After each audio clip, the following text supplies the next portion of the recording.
everyone, Alex at Coram Farm. We are a year 4 Oklahoma flower farm that sells retail market bouquets from our roadside stand. It is near the end of April and it's finally not raining for the first time in weeks. So we grabbed the camera to come show you a farm tour because honestly, we haven't done a farm tour since before we started our season this spring, and now we're kind of like at the end of it in here. But I'm standing in what's behind me, like most of the carnage of ripping out our ranunculus and anemone rows in our tunnel. If you're new to our channel, we experienced a lot of flooding in February and March. We had an unseasonably massive snowstorm. And then like a week or so later, we got 3 inches of rain and the ground just couldn't handle it. And the walkways were like moving rivers through the tunnel.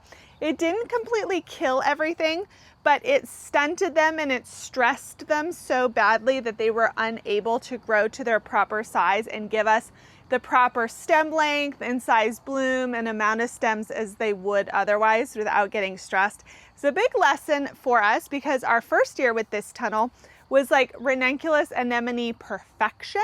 So we thought everything was going to be great the next year, and it wasn't. So next year we are going to need to plan and assume that rainfall and figure out how we can mitigate that. Watch, next winter will be like dry again and it'll be totally fine. But because of our crop loss, we had revenue loss and we're not going to hit some of our goals this year because of that. But I was tired of looking at stressed, miserable plants. So we have come through and done the initial pull out. A lot of what remains is our weeds, which ended up being another problem. Our first year here in the tunnel, we hardly had any weeds. This year, it's like someone came in the night and just like sprinkled every pasture weed possible in here. So we had just like horrible chickweed and nettle and just, it was a mess. So lots to do for next year, but the first step was to get everything ripped out. We will remove the irrigation lines and everything, and then we will get this covered in silage so that weeds don't continue to grow in this warm, cozy, wonderful environment. But next to me here, we do have some beautiful, tall, straight snapdragons growing. This variety is Madam Butterfly. They were planted in November and they look beautiful. They're the size bloom and they're the stem thickness that I want for snapdragons.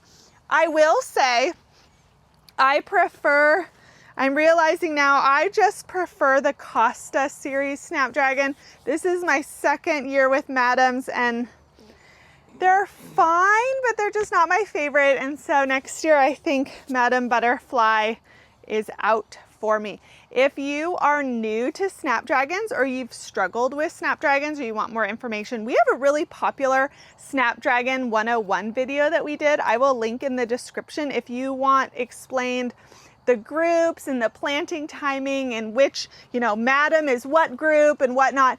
Watch that video because I think it could be really helpful. But down here, we had 5 inches of rain in the last couple of days, so we're like sloshing through the mud. But down here under our shade cloth, we have all of our Lisianthus for the season. The reason I have it under shade cloth is because when we planted it, we were having some unseasonably warm days. And Lisianthus likes a cool start and a warm finish. And so I was trying to keep the roots and the soil cool under the shade cloth. But now that we're into the end of April, I think it'll be time to just get out here. Maybe tomorrow I'll get the kids. We'll pull up the shade cloth and get it officially packed up for the season. But let's go down here to the other end of the drowning shame. I guess now I can just walk. Whoa, maybe don't do that. I just completely sunk in. I know, it's so gross, but not good for planting. So the section behind me is Campanula. And we really struggle with timing of Mother's Day flowers because in Oklahoma, Mother's Day falls at the end of spring season being over and the summer annual's not going yet. And so we struggle a bit for that holiday. And one of the flowers that will bloom around Mother's Day is campanula. Last year I bought wholesale from a friend, but this year I was like, I want to have my own campanula so that we can have a big, massive Mother's Day. Well, unfortunately, it was in one of the main flooded rows. And because of that, a lot of the plants got stunted and stressed. And when they got stressed, they were like, well, we're about to die. So send up what we can to make seed to live on. So I'll show you here, but a good handful of them are really small and stunted and have bloomed and are totally useless. But there are patchy sections that I think are gonna send up a tall enough stem that will be usable. And my hope is that I can get enough cuts to cover the cost of the plugs. So this section, this is a weed, but this section here, you know, some of these, this is gonna be tall enough for me to cut and use in a bouquet, which I'm really thankful for. This front section is, I think, a campanula lilac, which is beautiful. So this section clearly struggled the least amount with the water, but this pink section down here, yeah, that was lilac, campanula pink. Some in the back I'll be able to use, but you can see that the stressed ones were just like, this is all I got. Some of them that were medium length I was able to use in our Easter jars, but largely this pink section and most of the lighter pink section at the end is just not going to be tall enough. But again, hopefully maybe I can get enough cuts and price them in a way that I can cover the cost of the plugs. But they're not a complete failure, and I've been able to observe how they grow, the timing of things and everything. So next year I am going to do campanula again, and hopefully with fixing our drainage issues, we will have proper height, beautiful stem length campanula for our Mother's Day bouquets next week. But this is our tunnel right now. It's kind of in between seasons, looking ratty. I'm honestly ready to just not be in here anymore because we spent so much time in here weeding and stressing and being angry. Yeah, Eric is so ready to just silage this tunnel and move on. Part of me is kind of tensed, thinking like, well, what disaster will we have with the Lizzies? Because we've had 2 like perfect years with our Lizzies. So we're just like, great, what's gonna happen? But I shouldn't borrow trouble. But that's our tunnel. We can head to the field, which is mainly our summer flowers. So we're in front of our peony field, which is between our field flowers and the tunnel. We planted the field behind me in the fall of 2023. So this is year 2. In year 1, meaning like we planted in fall and we saw them all bloom or sprout in springtime, that's when we learned better the drainage of our tunnel. And not our tunnel, of our property.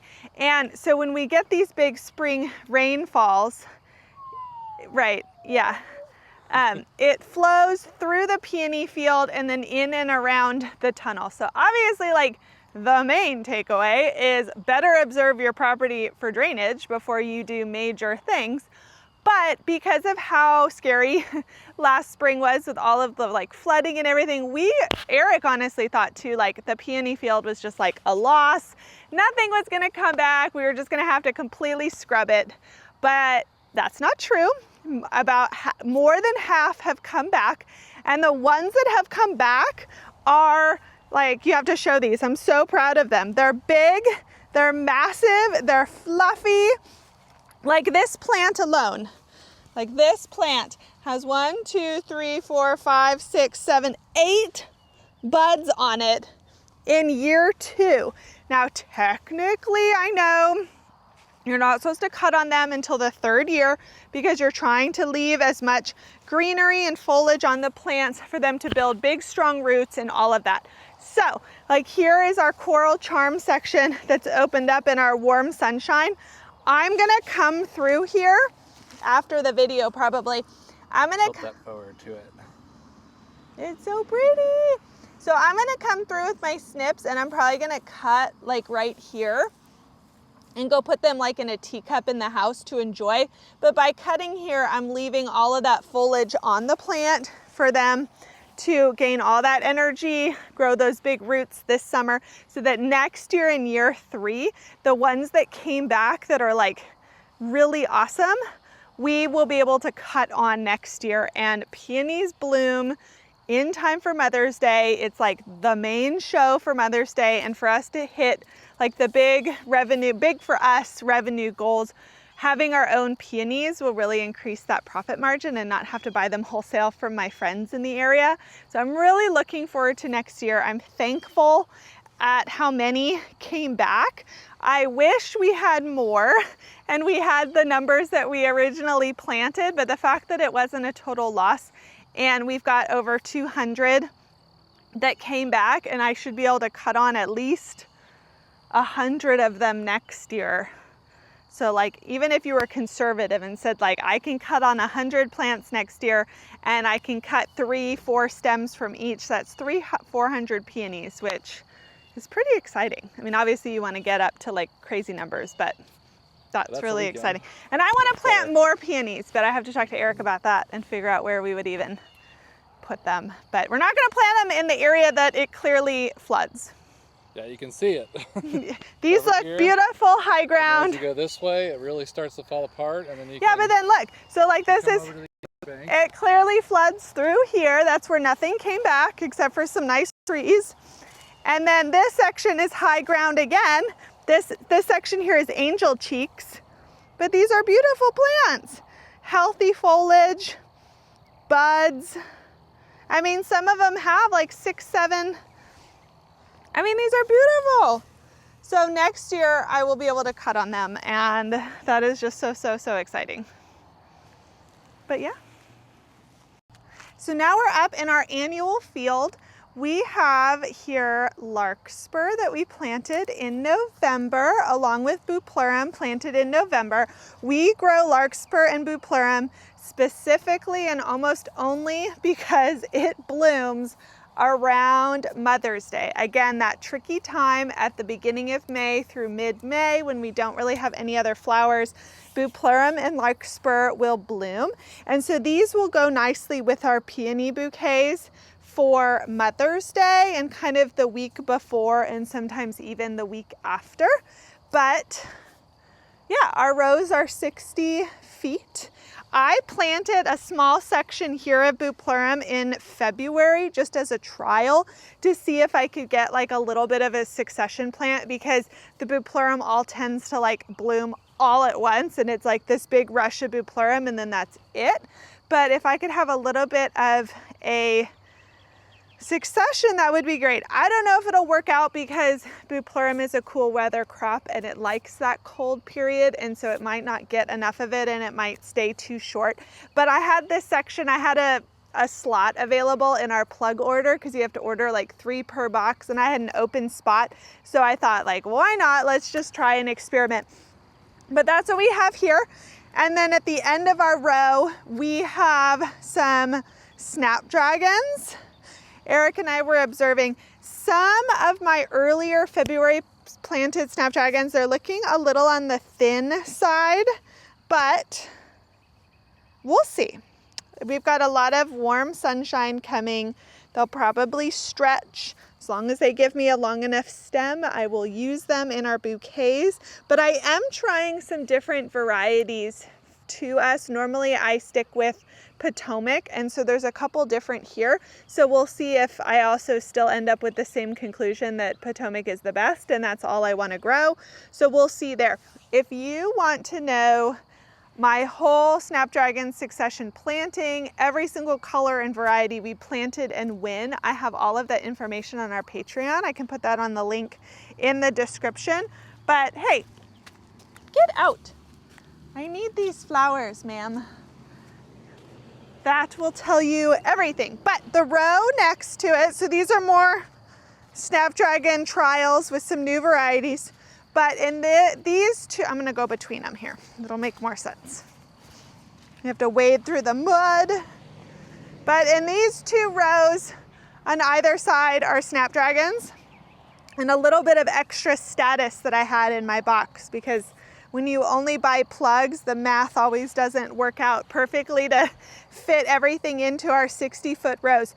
But I'm hoping that I just have oodles and oodles of snapdragons in May and early June, because our customers like them.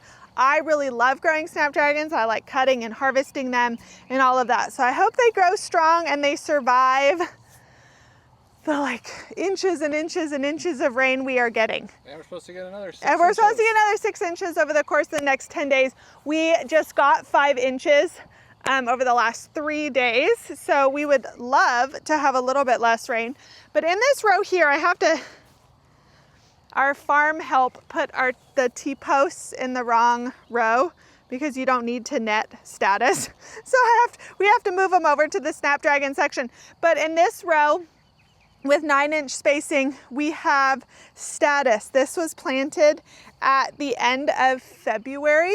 We covered them when we were getting a hard freeze, but I wanted to get a jump on them growing a bit earlier, because I absolutely love status. It's probably like a top 5 flower that we grow. I just love it. I love how long it lasts in the vase. I love how easy it is to harvest. I love that it'll be in the cooler for like ever.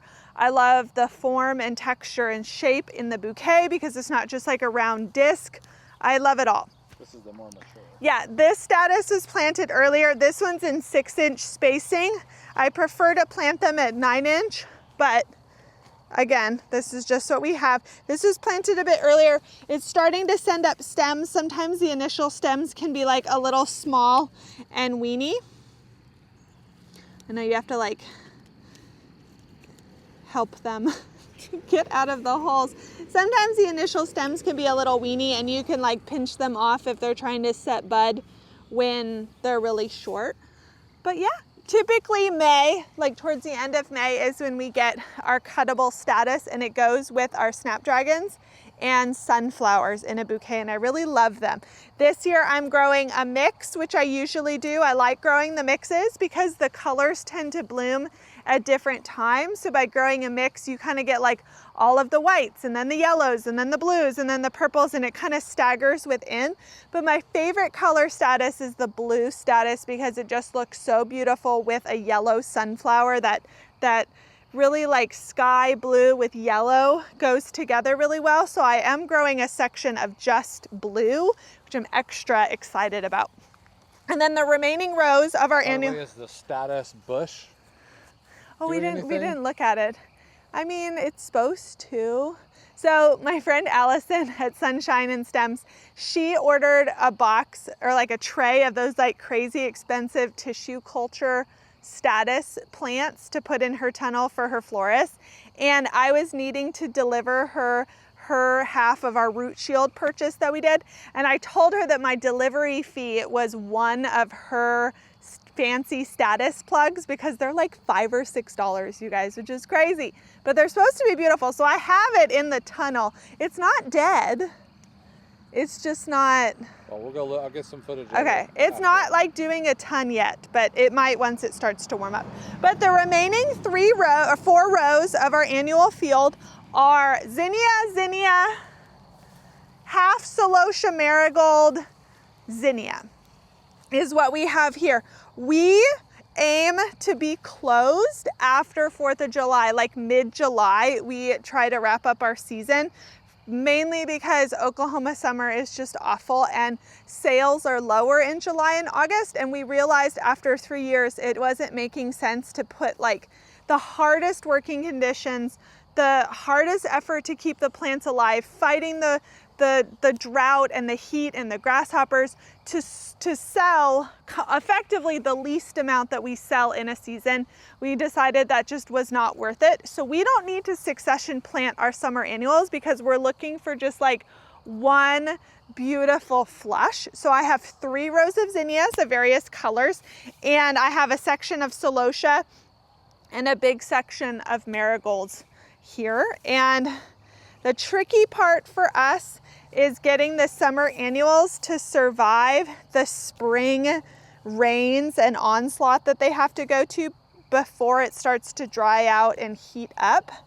It is hard being a baby plant in Oklahoma in the spring. So we always struggle with a bit of disease on our zinnias because of how wet they get. And they also go through just a bunch of winds, and last May we had our tornado and all of that. So it's always a bit stressful with the baby summer annuals right now, trying to get them to mature size to bloom for us in June and July. But I have enough to worry about that I can't care about zinnias right now. So our last field is our sunflower field, and because you need to rotate where you plant your tulips each year, we went from having our tulips in our field row to in our annual field row to over in a sunflower row. So that's what this box is. We've been working on digging out some of the compost, and we used it when we finalized our field rows with our zinnias. We filled it with wheelbarrow, we put it in our new rows, we raked it in, and then we built everything. So that's what we're working on here, is reusing that compost, and then we'll break the boards down and we'll store them to use again next year for our tulips. But here, this is our whole sunflower field. We sowed our first sunflowers like the third-ish week of March. We did 2 rows, and when we sowed them, we were pushing it a bit because we hadn't had our last frost, but we weren't going to have the hardest freeze. I think after we sowed these, we got down to maybe 30, 29. But the soil was still pretty cold, so it took a long time for them to germ. Normally under normal conditions, they'll germ after a couple days. This took a while, and we were getting... And it was dry. And it was dry, which is... Surprisingly. Ugh. Oklahoma It is was like dry.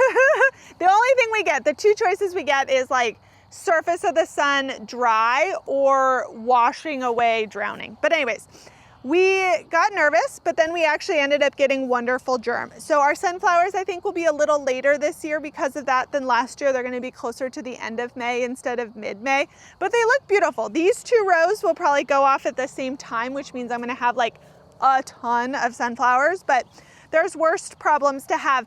And then about every week to 10 days, Eric with our Jang cedar has been direct sowing more rows, so that's why they kind of get smaller. This was what, 2 weeks ago, and then these 2 rows are just starting to germinate again because we don't need them all summer.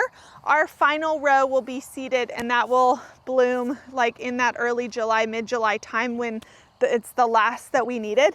But Eric and I were walking around the farm before we turned the camera on, and look what we discovered. So we mentioned how we got 5 or 6 inches of rain in the last couple days. Well, part of our sunflower field is now gone.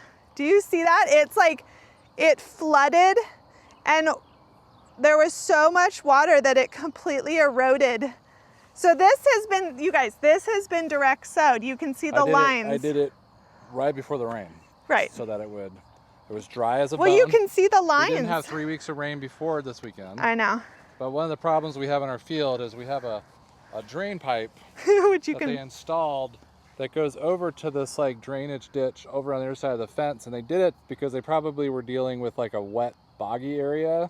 So, but we've never had this before. We've never had this much water come out like this. In 3 years, we've never seen this. And it's actually flowed down, and then it just spilled across, and you can see, we'll go to the other end and show some pictures of how it's buried the half end of the so the last row that we direct seeded is now washed away. But this one would bloom sometime later in June, which in theory we will have our summer annual field with lots of stems, and so it's not the end of the world. But this is crazy that it just one thing we can observe here. What? We can give everybody a profile of what a tiller does. Why?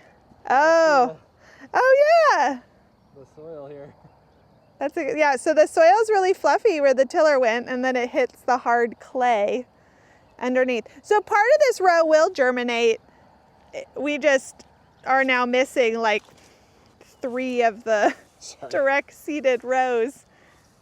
I'm doing a terrible job here. Yeah, this is Blair Witch Project now here at the end.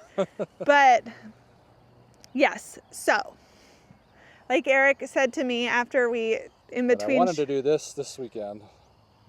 Yeah. So. Well, if we're going to get all these inches, we might, who knows.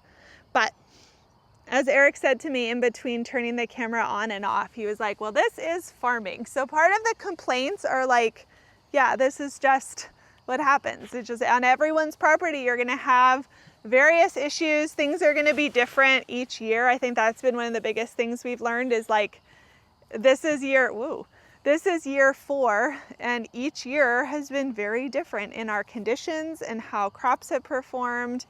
And that can be a little bit of a challenge doing crop planning and like planning for certain revenue goals or to have certain flowers when you're experiencing like fairly disparate weather conditions year to year, and how to plan for that. Like again, like we've never had half a row be eroded in a flash flooding stream or what we had happened in our tunnel, but those are the things you can't control, and you just kind of do your best. This has definitely been a season of, I think, rethinking, but also like toughening. At least I know I need to like toughen up my attitude a bit more since we haven't experienced bigger losses. I was getting comfortable going into our 4th year of like feeling pretty assured about like, I plan this, I plant this, and this is the outcome. And this year it's definitely not been how it is with each crop.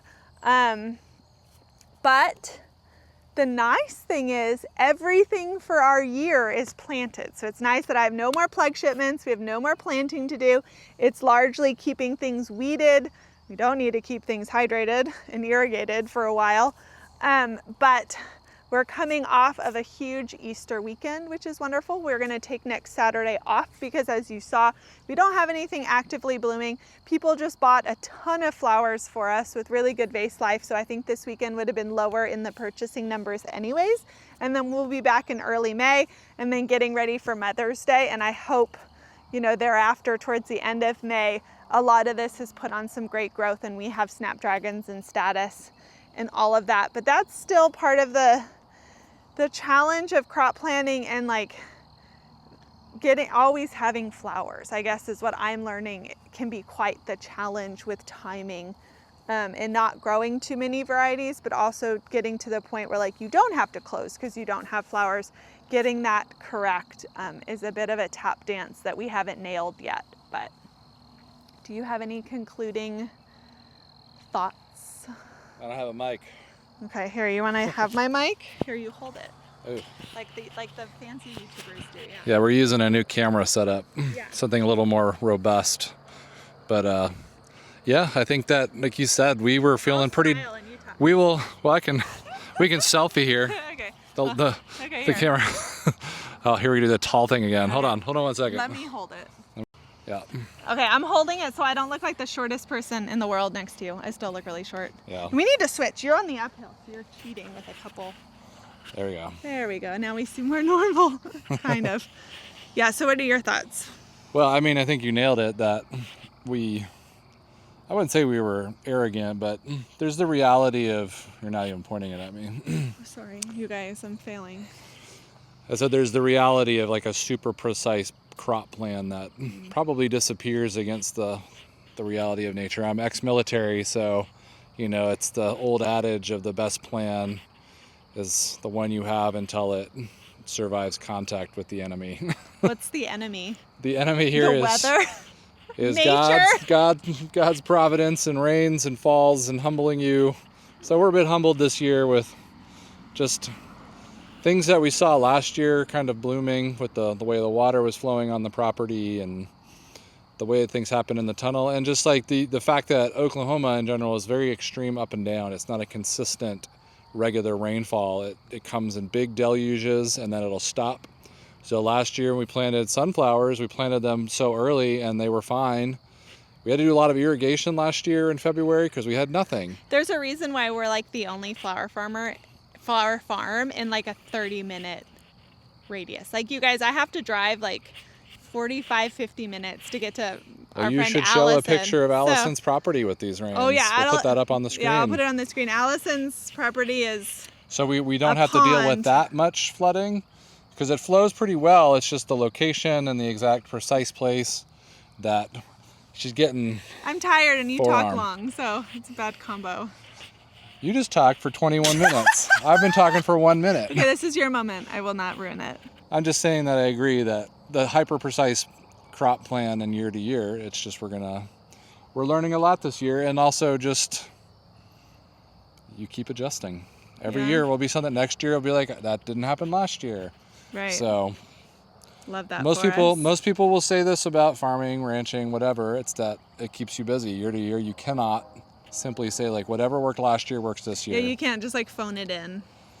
And I mean, we're talking about all these other things that people deal with who've been longtime farmers. So things like tunnel locations and tunnel soil can really collapse in quality on you. So those are other things that can happen to you. Like the weeds. Yeah, the chickweed. It didn't exist last year. So where did it come from? And yeah, where did it come from? Do we have like an enemy that like one of the other things we snuck dealt on the with was property? lack of germ on the sunflowers. They took a long much time. longer. Yeah, and so we were gonna, like, is it colder? Was it drier? We're gonna probably One tip we got was that if you want to improve germination, as we got this from our neighbor produce farm across the street, was to put either a frost cloth or landscape fabric. Well, he said you could use a frost cloth. Oh, you can use frost cloth. Okay. You can just use shade cloth, or we just grab strips of uncut landscape fabric, and you can place it across the top of the germ to get to like close to the 100% rate of whatever the plant's germ rate is. Because it keeps the soil warm and moist. Warm, and it traps moisture. Yeah, so that was good, and we did that. And it worked. And it worked. And it helped springboard. So I mean, like those are things we're learning as we go here, and. But we haven't felt the pain yet. We will feel the pain when after Mother's Day last year we had sunflowers, and now this year we're probably not gonna have sunflowers until towards the end of May. We'll see. Yay! It's about to get really warm here, so maybe they'll shoot up. They'll shoot up. The year of. Anyways, you can still close this out. Okay. Here with an official. That's our small scale, part-time, but profitable family farm that we have here kind of in between our spring and summer seasons. If you want way more details about our operation, you want to know the exact variety of everything I planted, when I planted, you want to know how to properly harvest tulips and store them, you want to know all of our snapdragon varieties, you want to know every single flower recipe I've used, you want to know what I charge for every single stem that we grow, wholesale and retail, like oodles and oodles of specific information. We have all of that over on Patreon. We have about 200 members now. It is a really great group. We have a chat group. We do monthly Q&As where I answer every question submitted. Everyone is really supportive and helpful, and they give me great ideas of more videos to make. A video I'm working on is all about subscriptions, whether you should start a flower subscription or not, pros and cons of our experience of running a subscription. I'm working on that video that will go up to members. So that's in the description. And I think for the price compared to a lot of other options out there, it's a really good beginner price. You're just dipping your toe in, or you're in your first couple years, and you want that information, but you don't want to commit, to like a big course purchase. We're trying to kind of be that entry option for so many people. But thank you for watching, and we would love it if you would pray for no more rain for us. Thanks, guys.